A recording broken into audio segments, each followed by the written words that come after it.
Good morning विद्यार्थी मित्रों। आज हम कक्षा 7 विषय हिंदी द्वितीय सत्र में चौथे चैप्टर देश के नाम संदेश का दूसरे भाग का अभ्यास करेंगे।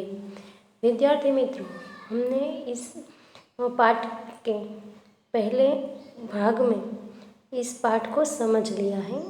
आज के इस चैप्टर में हम इस चौथे चैप्टर के अभ्यास और स्वाध्याय को समझेंगे। अभ्यास से शुरुआत करते हैं। तो पहला प्रश्न है, प्रश्नों के उत्तर मौखिक उत्तर दीजिए। इसमें पहला प्रश्न है, यह पत्र किसने किसको लिखा है। इसका उत्तर है, यह पत्र किरण ने अपने मित्र हर्ष को लिखा है। अब दूसरा प्रश्न है, प्रश्न पत्र लिखने वाले का पता क्या है।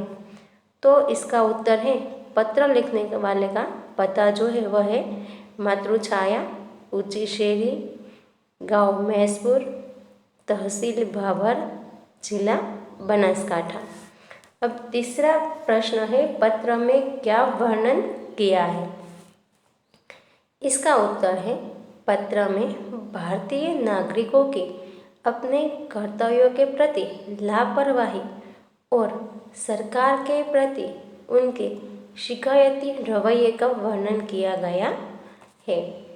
चौथा प्रश्न है, पत्र के अंत में किरण ने हर्ष के परिवारजनों को क्या कहा है। तो इसका उत्तर है, पत्र के अंत में किरण ने हर्ष के परिवारजनों को प्रणाम कहा है। अब दूसरा प्रश्न है, निम्नलिखित प्रश्नों के मौखिक उत्तर दीजिए। इसमें पहला प्रश्न है, हम दूसरे देशों में उनके कायदे कानून का पालन करते हैं, लेकिन अपने देश में क्यों नहीं। तो इसका उत्तर है, हमें अपने राष्ट्र के प्रति गर्व और सम्मान की पर्याप्त भावना नहीं है। हम अपने देश की व्यवस्था को उचित महत्व नहीं देते, यानी कि हमारी व्यवस्था को जो महत्व हमें देना होता है वो हम नहीं देते। हमारे यहाँ का शासन भी शक्ति से काम नहीं लेता, और उसके साथ साथ हमारे यहाँ का जो शासन है, प्रशासन है, वह भी शक्ति नहीं दिखाता। दूसरे देश अपने देश की व्यवस्था को बनाए रखना चाहते हैं, वे उसमें गर्व महसूस करते हैं। हम भी उनसे प्रभावित होते हैं, इसीलिए हम दूसरे देशों में उनके कायदे कानून का पालन करते हैं, लेकिन अपने देश में नहीं करते। अब दूसरा प्रश्न है, हमारे देश की स्वच्छता की जिम्मेदारी किसकी है। तो इसका उत्तर है, हमारे देश की स्वच्छता की जिम्मेदारी जो है वह स्थानीय प्रशासन अर्थात ग्राम पंचायतों, नगर पालिकाओं एवं महानगर पालिकाओं की है। तीसरा प्रश्न है, हमारे देश के विकास में कौन कौन सी समस्याएं बाधक है, यानी कि हमारा देश जो है उसके विकास होने में हमें कौन कौन सी समस्या है जो हमें विकास में बाधा उत्पन्न करती है। इसका उत्तर है, हमारे देशवासी अपने यहाँ के कायदे कानूनों का चुस्ती से पालन नहीं करते। लोग हर खराबी के लिए सरकार को दोष देते हैं। वे अपने राष्ट्रीय कर्तव्य निभाने में रुचि नहीं लेते, यानी कि विकास के लिए क्या होता है कि हमारे कर्तव्यों को हमें समझना होता है और उसके अनुसार हमें जो है वह कार्य करना होते हैं, लेकिन हम वैसा नहीं करते। अधिकारी लोग भ्रष्टाचार करने में नहीं हिचकते। जो बड़े अधिकारी हैं वो भ्रष्टाचार करने में हिचकिचाते नहीं हैं। अब ये जो सारी समस्याएं हैं वही हमारे देश के विकास में बाधा उत्पन्न करती है, यानी कि कायदे कानून का हम लोग जो चुस्ती से पालन नहीं करते होगा। सरकार तो नियम बनाती रहती है, हमें क्या ज़रूरत है उन सब का पालन करने का, यानी कि हम जो है वह अच्छी तरह से उनका पालन नहीं करते और हर बार सरकार में ही दोष निकालते रहते हैं। अपना कर्तव्य हम ठीक तरीके से नहीं निभाते।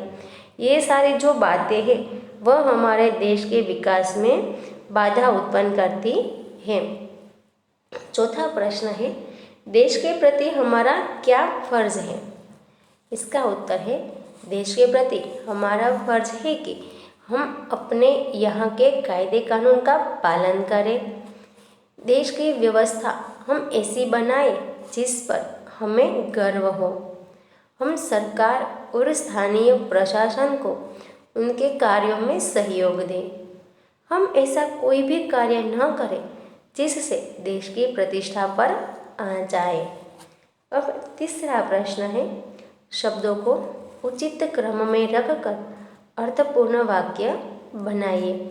यहाँ विद्यार्थी मित्रों हमें कुछ शब्द दिए गए हैं, उसे जो उनका क्रम जो है वह गलत दिया गया है, तो हमें उसे उसके क्रम में जो है वह रख कर अर्थपूर्ण वाक्य बनाना है। पहला वाक्य है, में सफाई खुदाई है, तो इसका सही वाक्य बनेगा, सफाई में खुदाई है। दूसरा वाक्य है, मेरा महान भारत, इसका सही वाक्य जो है वह बनेगा, मेरा भारत महान है।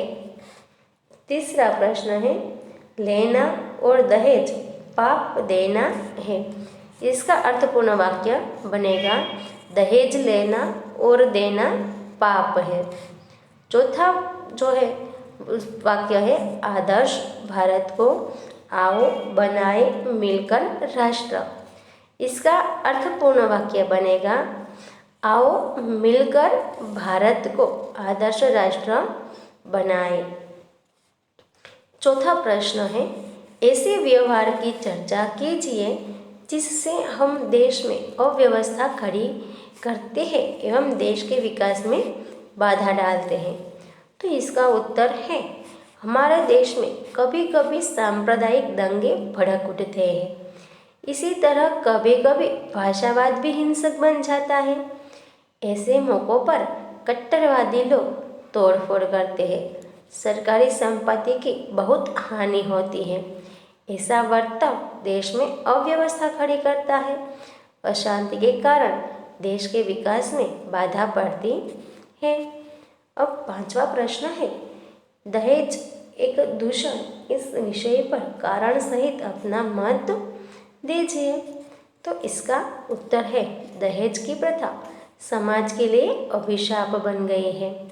दहेज के कारण योग्य शिक्षित कन्याओं का उचित समय पर विवाह नहीं हो पाता। यदि विवाह हो भी जाता है तो दहेज न लाने अथवा कम लाने के कारण नई वधू को ताने और व्यंग्य सुनने पड़ते हैं। इतना ही नहीं, उसे शारीरिक और मानसिक यातना भी दी जाती है। कुछ दहेज लोभी तो वधू को आत्महत्या के लिए मजबूर कर देते हैं या फिर उसे जला भी देते हैं।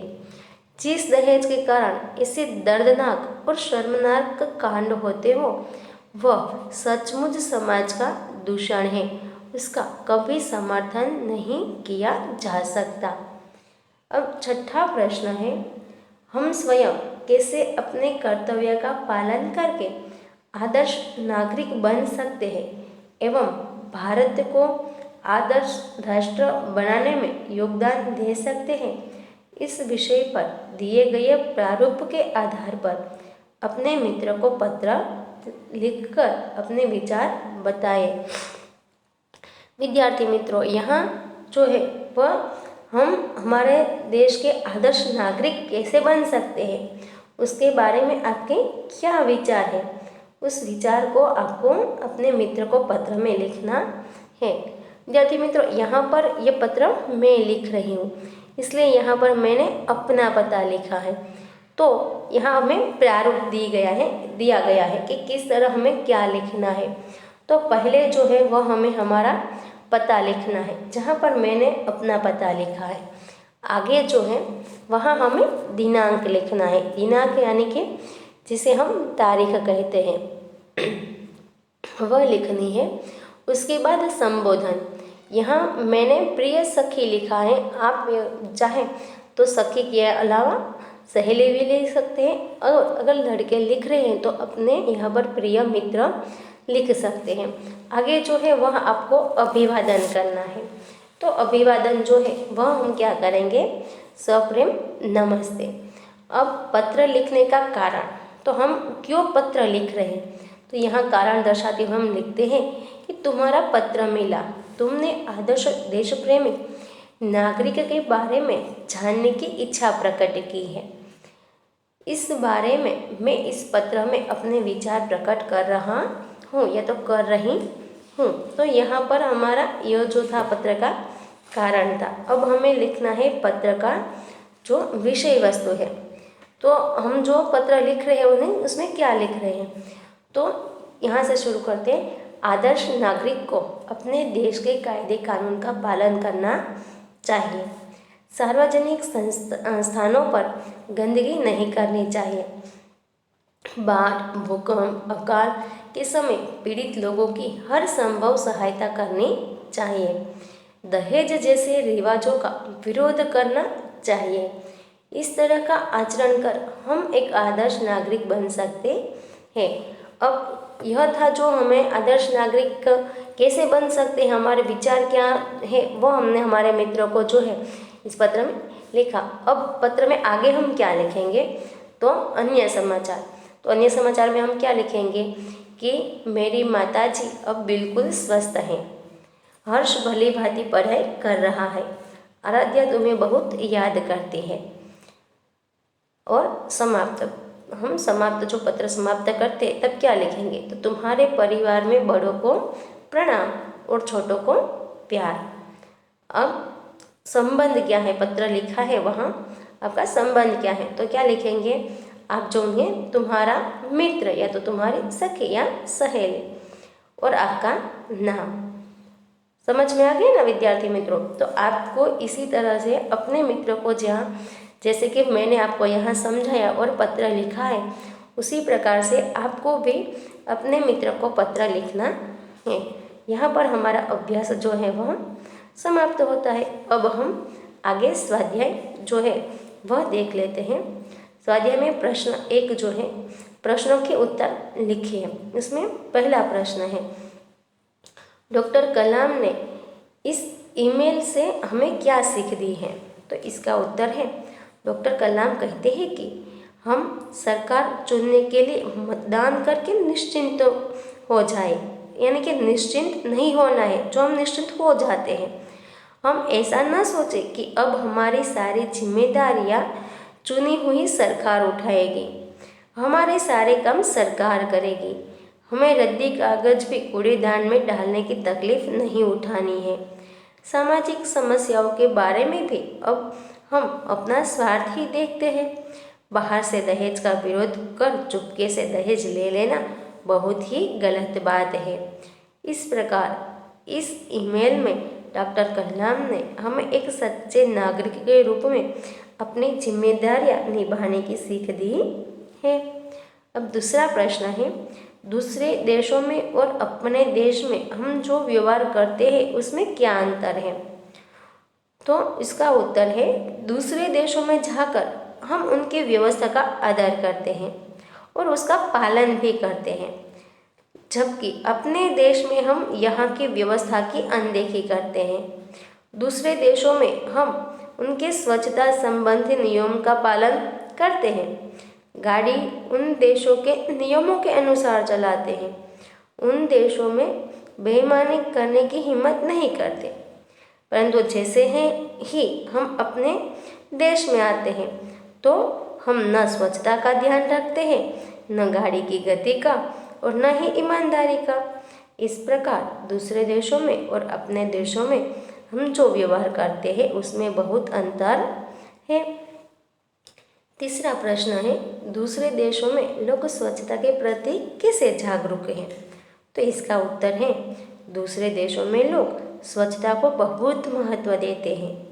वे सड़कों पर थूकते नहीं हैं, कागज के टुकड़े यहाँ वहाँ न फेंककर कूड़ेदान में ही डालते हैं, सिगरेट के टुकड़े सड़क पर नहीं फेंकते, कुत्तों के मालिक अपने कुत्तों को सड़क पर गंदी नहीं करने देते, समुद्र तटों पर लोग खाली नारियल इधर उधर नहीं डालते। वे अपने रेलवे स्टेशन को साफ सुथरा रखते हैं। इस प्रकार दूसरे देश के लोग स्वच्छता के प्रति बहुत ही जागरूक जो है वह रहते हैं। चौथा प्रश्न है, अपने देश की व्यवस्था को हम कैसे सुधार सकते हैं? तो इसका उत्तर है, अपने देश की व्यवस्था को सुधारना है तो हमें स्वयं उसकी जिम्मेदारी लेनी चाहिए। अपनी जिम्मेदारी हमें दूसरों पर नहीं डालनी चाहिए। अपने यहाँ की अव्यवस्था से हम भागे नहीं, बल्कि उसे दुरुस्त करने में सरकार का सहयोग दें। इस तरह अपने सकारात्मक योगदान से ही हम अपने देश की व्यवस्था को सुधार सकते हैं। यानी कि यदि हमें हमारे देश की व्यवस्था को सुधारना है तो हमें उसमें हमारा पूर्ण सहयोग जो है वह देना होगा। हम सिर्फ सरकार के ऊपर छोड़कर इस बात से भागना नहीं चाहिए, हमें उसे सहयोग देना चाहिए। हमें हमारी खुद उनकी जो है वह जिम्मेदारी लेनी चाहिए। आगे का प्रश्न है, जीवन में सफाई का महत्व समझाते हुए अपने मित्र को पत्र लिखिए। विद्यार्थी मित्रों, हमारे अगले प्रश्न यानी कि अभ्यास के अंतिम प्रश्न में हमने एक पत्र के प्रारूप के अनुसार वह उस पत्र का लेखन किया है। तो अब आपको जो है वह पत्र कैसे लिखा जाता है, उनकी शुरुआत कैसे होती है, उन पे कौन सा संबोधन किया जाता है, अभिवादन क्या किया जाता है, उनका विषय वस्तु आपको कैसे लिखना है, सारी बातें आप अच्छे से समझ गए होंगे। फिर भी वीडियो के अंत में मैं आपको जो है वह इसका एक फोटोकॉपी देती हूँ। यहाँ पर जीवन में सफाई का महत्व समझाते हुए अपने मित्र को पत्र लिखिए का प्रारूप दिया गया है, लेकिन आपको यह जो है उसमें से देखकर अपने मित्र को जो है वह पत्र लिखना है। आगे का यानी कि तीसरा प्रश्न है, निम्नलिखित वाक्यों के काल पहचानिए। तो उसमें जो है पहला वाक्य है, मैं क्रिकेट खेलता हूँ। तो यह जो यानी कि मैं क्रिकेट खेलता हूँ, यह जो है वह सामान्य वर्तमान काल का वाक्य है। दूसरा है, मैं कल अंबाजी गया था। तो अंबाजी गया था यानी कि यह जो दूसरा वाक्य है वह पूर्ण भूतकाल का वाक्य है। तीसरा वाक्य है, कोई गाना गा रहा है। तो गाना गा रहा है यानी कि यह जो वाक्य है वह अपूर्ण वर्तमान काल का वाक्य है। चौथा वाक्य है, आज ठंड ज़्यादा होगी। तो ज़्यादा होगी मतलब कि यह जो वाक्य है वह सामान्य भविष्य काल का वाक्य है। पांचवा वाक्य है, कल हम स्कूल से प्रवास जा रहे हैं। तो यहाँ पर यह वाक्य जा रहे हैं, तो यह वाक्य जो है वह अपूर्ण वर्तमान काल का वाक्य है। छठा वाक्य है, परसों कश्मीर में हिमवर्षा हुई। परसों मतलब कि यह वाक्य जो है होगा सामान्य भूतकाल का वाक्य। अब प्रश्न 4 है, काल परिवर्तन कीजिए।